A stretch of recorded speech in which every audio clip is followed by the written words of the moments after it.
What if someone told you that in your country it's forbidden to sing, dance, or even hug the person you love? In Iran, those things aren't just forbidden, they are crimes, crimes that can be punished with prison. Today you're about to discover the most extreme and terrifying rules that the Iranian dictatorship imposes on its people. Some are so absurd they sound made up, but all of them have been enforced and all of them have real victims. Before we begin, subscribe to the channel if you want more stories like this, and tell us in the comments which of these bans strikes you as the most absurd or the most terrifying. Let's find out. Number 1. Leaving home without a veil can become a death sentence. Can you imagine walking down the street, your hair blowing in the wind, and being detained for it? In Iran, that scene isn't a thought experiment or a dystopian fantasy. It's daily life. Since 1983, wearing the hijab has been mandatory for all women, including girls, as young as 7. It's not a suggestion, it's the law, and breaking it can send you straight to a detention center or to the morgue. They call it guidance for virtue, but in reality it's a patrol of fear. Morality police move through the streets on foot, on motorcycles, even with drones, searching for stray strands of hair, tight pants, visible makeup, or any gesture that, in their view, offends Islam. The facial recognition cameras installed by the government are not for public safety. They are the regime's invisible eyes detecting who dared to show too much. In September 2022, Mahsa Amini, a 22-year-old Kurdish woman, was visiting Thran when she was detained by the morality police. The reason? Improper hijab. 3 days later, she was dead. The government claimed it was a heart attack. Leaked footage suggested something closer to a beating. And the Iranian people, exhausted after decades of imposition, took to the streets with a slogan that now echoes around the world: woman, life, freedom. But the regime's response was brutal. Live ammunition, mass arrests, executions, all over a veil. Because in Iran, uncovered hair is a symbol of defiance. And defiance comes at a high cost. Iranian women today face not only the law, but the fear of not returning home for showing a part of themselves, and many are no longer willing to bow their heads. Number 2. Women who sing can be silenced forever. A voice, a simple voice, that is the threat. In Iran, a woman singing alone in public is not seen as an artist, but as an offender. Since the Islamic Revolution of 1979, religious authorities have argued that a woman's voice can provoke impure desires in men. That's why singing solo is forbidden, and breaking that rule can cost you your career, your freedom, or your life. The regime tries to disguise censorship as protection of Islamic morality, but the facts tell another story. Talented women who dreamed of singing before an audience have been reduced to silence. It doesn't matter if it's at a family wedding, on an empty street, or on an Instagram profile. If a woman sings and someone hears her, she's in trouble. In 2018, the young maid Hojabri was arrested for posting videos of herself dancing and singing pop music in her home. She was only 18. Her crime was going viral. She was forced to publicly confess on national television, in tears and stripped of her dignity. She wasn't the only one. In recent years, dozens of women have been summoned by authorities, interrogated, and threatened with charges of immoral behavior simply for singing. In 2023, even men began to be arrested for collaborating with women in music videos where they appeared singing. The message is clear. A woman's voice must not be heard, and anyone who amplifies it will be punished as well. Yet, despite the risk, many women have decided to stay silent no longer. Some record in secret, daughters sing in parks, in broad daylight, and every note they raise becomes an act of resistance. Because in a country where even a voice is forbidden, singing becomes a form of struggle. Number 3, dancing is an act of resistance. In many cultures, dancing is joy, expression, freedom. In Iran, it can be a sentence. Since the establishment of the Islamic Republic, dancing in public, especially between men and women, has been strictly forbidden. Even doing music in private, if recorded and shared on social media, can end in a jail cell. The regime considers dancing a form of Western music cultural corruption. The penalty: arrests, fines, lashes, and public humiliation. What for the rest of the world is TikTok for Iranian authorities is criminal evidence. In March 2023, two young women, one of them just 16 years old, were arrested for filming themselves dancing in front of the Azadi Tower, a symbol of Tehran. They did it without hijab and modern clothing to the rhythm of a pop song. The video went viral, but what they believed would be a show of empowerment became a nightmare. They were forced to apologize on television, their faces visibly altered by stress and possibly violence. But it wasn't an isolated case. In previous years, other groups of young people have been pursued for creating choreographies at home, celebrating birthday parties, or simply moving their bodies to the rhythm of a song. The police track posts identify faces and then knock on the door. Even so, there are those who defy fear. For many Iranians, dancing has become a symbol of silent resistance. Every step is a declaration. We are still alive, we are still alive, we are still free in spirit, and even if the law chases them, the rhythm doesn't stop. Number 4, a hug can cost you 74 lashes. Imagine you're at an engagement party. The music plays softly. Guests are smiling and you, overwhelmed with emotion, hug your partner in front of everyone, a common gesture. Normal, harmless, in almost any other part of the world, but in Iran, that simple hug can turn into a sentence. The Islamic law imposed by the regime forbids all physical contact between men and women, who are not married or not close relatives. Hugging, holding hands, even sitting too close in public, can be considered a lewd act or an offense against public morality. And the punishment is not symbolic. It can mean jail, fines, or dozens of lashes. In one of the most shocking cases, a couple was arrested after publicly hugging during their engagement ceremony. They were charged with improper conduct and sentenced to 74 lashes each. The regime wanted to send a message. It wasn't enough to punish. They had to humiliate. The morality police, always alert, receive tips from citizens and even from family members.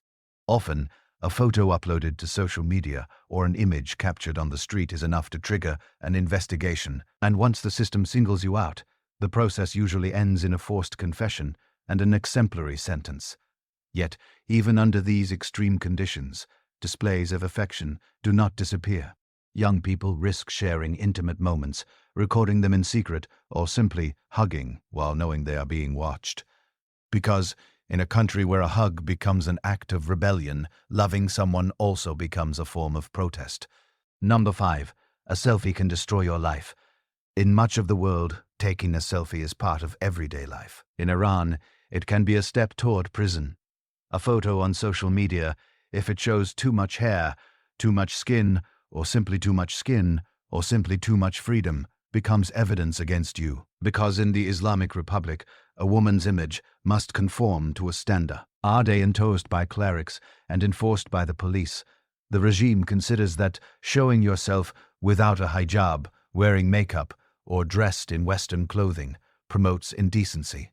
Influencers, models, actresses, and even ordinary women have been arrested for spreading moral corruption simply by sharing a photo of themselves. One of the most well-known cases is that of Saha Tabah, a young Iranian woman who went viral in 2019 for editing her photos to resemble a zombie-like version of Angelina Jolie. Her bizarre appearance caught the world's attention and also that of the authorities. She was arrested and charged with blasphemy, incitement to violence, and corruption on earth. Accusations as broad as they are dangerous. She spent more than a year behind bars, was forced to publicly apologize, and was banned from using social media. She is not the only one. Many women have been summoned by authorities after posting photos without a hijab, even inside their own homes. Others have been forced to shut down their accounts, post humiliating apologies, or hand over their phones for inspection. Sometimes the surveillance isn't even stat-driven.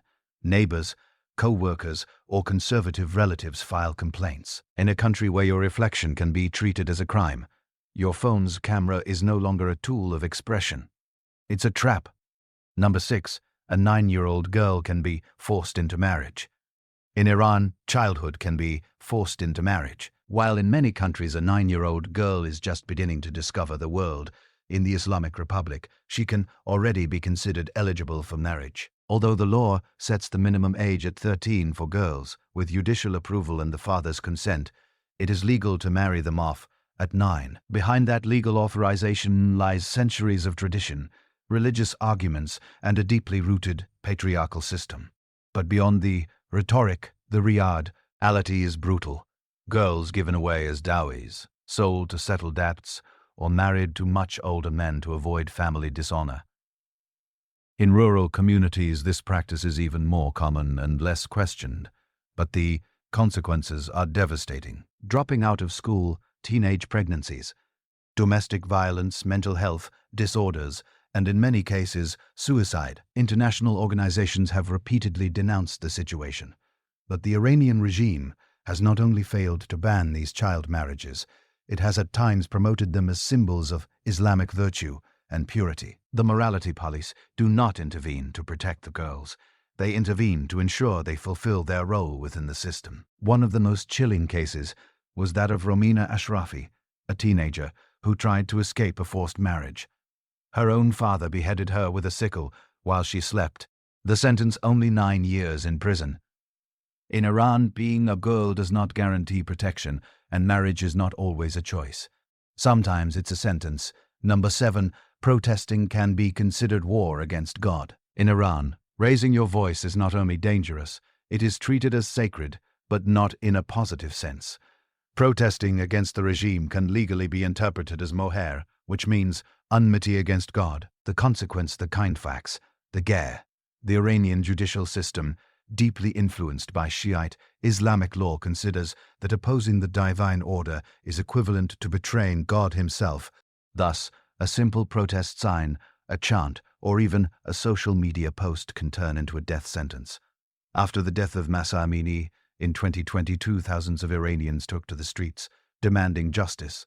The cry, woman, life, freedom, echoed from Fran to small rural villages. But the government's response was brutal. Bullets, tear gas, indiscriminate arrests and executions. One of the most harrowing cases was that of Mojide Zahra Navad, a young protester accused of killing 2 members of the security forces during the unrest. He was tried in a fast-track process without real access to a defense. They hanged him from a crane in broad daylight only weeks after his arrest. And he was not the only one. Activists, students, miners, and even artists have been executed for participating in protests. The government seeks to turn each hanging into a warning spectacle. It doesn't just want to eliminate opponents, it wants the people to learn to fear. But the repression has had the opposite effect in many sectors. The executions did not extinguish the flame. They fueled it, because when a state fears the voice of its people so deeply, it is because it knows that voice has the power to bring it down. Number 8. Women still cannot watch soccer. A ball, a field, 90 minutes. For millions of people, soccer is just a sport. For many Iranian women, it is an impenetrable barrier. Although there is no written law explicitly banning it, women's access to stadiums in Iran has been blocked for decades based on religious decrees and moral segregation policies. The official argument is that stadiums are impure places where men shout obscenities, smoke, behave indecently, and that women must be protected from that atmosphere. But the reality is that this is another form of control, of exclusion, of humiliation. One of the most heartbreaking stories is that of Sahar Kodari, also known as the Blue Music Girl, after the colors of her favorite team, Esteghlal FC. In 2019, Sahar tried to enter a stadium, disguised as a man. She was discovered, arrested, and faced criminal charges. Days later, in despair, she set herself on fire outside the courthouse. She died from her burns, her only crime, wanting to watch a soccer match. Sahar's death sparked a wave of international outrage. FIFA pressured the Iranian regime to allow women into stadiums, and there were some symbolic attempts at opening B access. But in practice, most matches are still played without women in the pool. The few who manage to enter do so escorted, segregated, and monitored, and many more simply give up. Not because they don't want to, but because they don't want to, but because they know that in a country where watching soccer is subversive, dreaming of equality can cost too much. Number 9. Studying abroad can be considered betrayal. In many cultures, studying abroad is a source of pride. In Iran, it can be grounds for arrest. The regime deeply distrusts young people who study at foreign universities, especially if they return with new ideas, international contacts, or critical thinking. In the eyes of the state, all of that smells of espionage, of ideological contamination, of betrayal.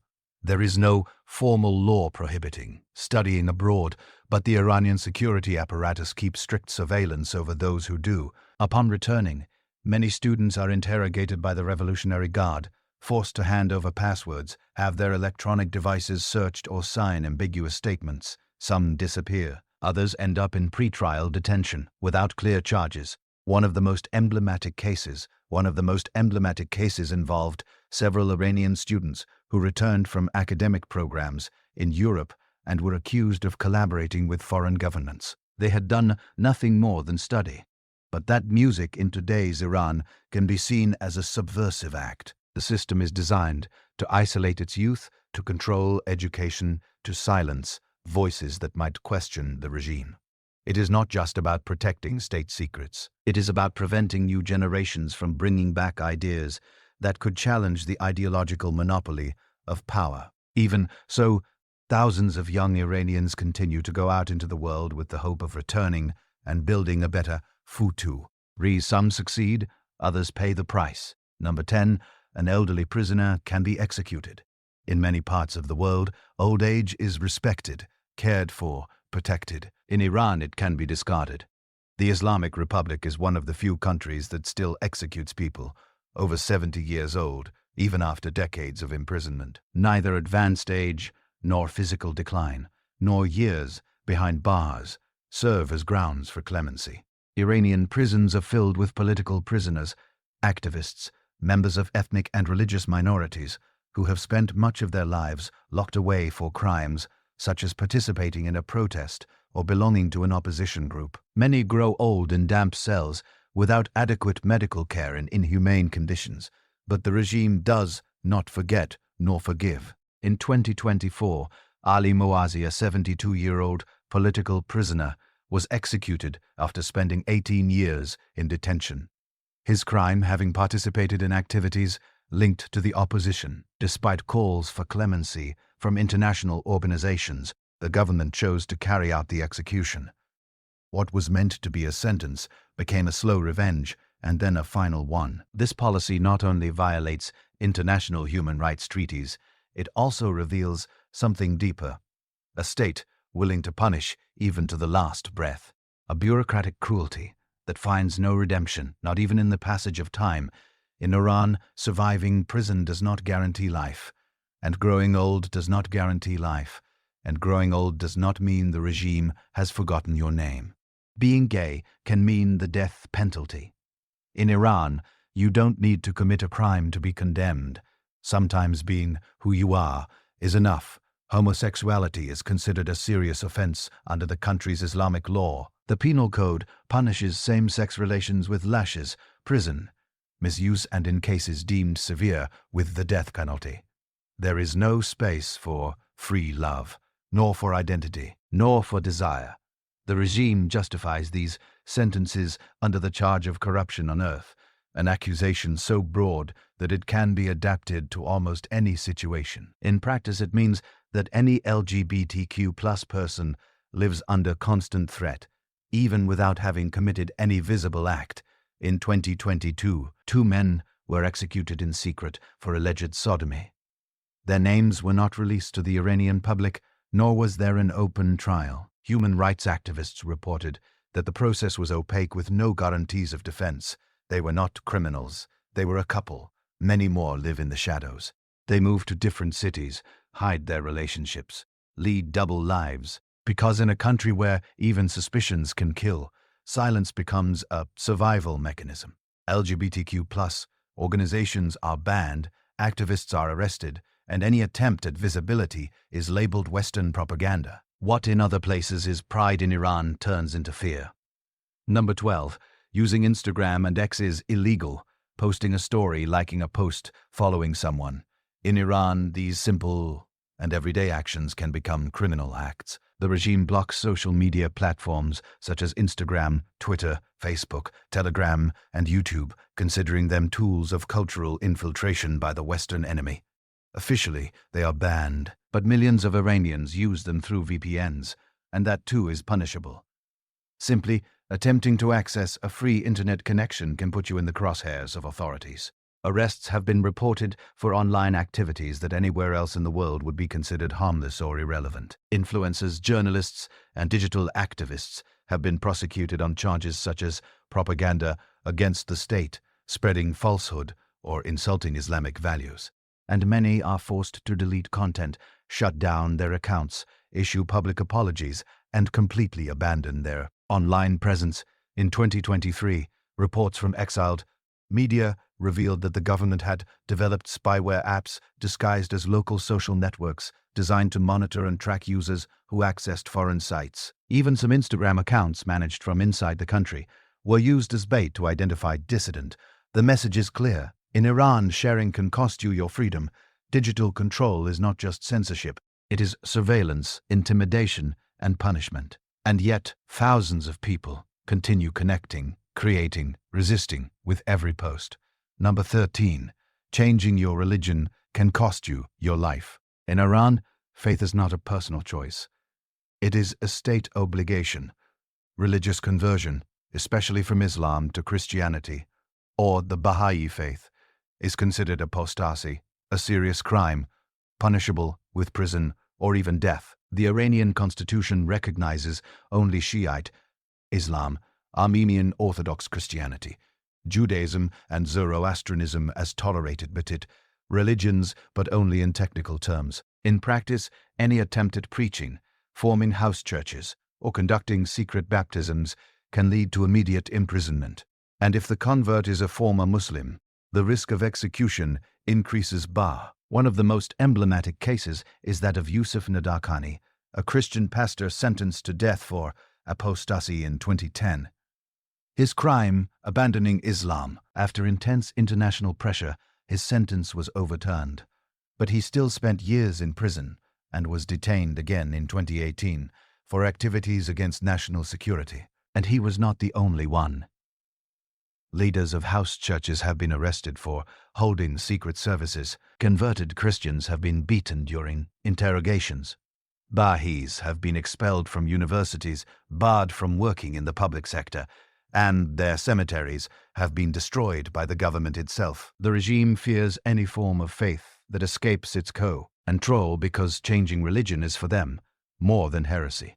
It is a threat to the state's ideological monopoly. In a country where even your soul requires authorization, conversion becomes an act of quiet courage, a cry that says choosing what to believe is still a human right. This is not just about religious laws, it is about total control over the body, over the mind, over freedom.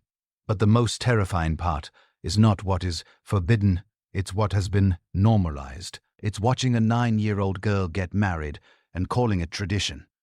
It's punishing a woman for singing and doing it in the name of God. It's executing an elderly man after half a lifetime behind bars, just to avoid appearing weak.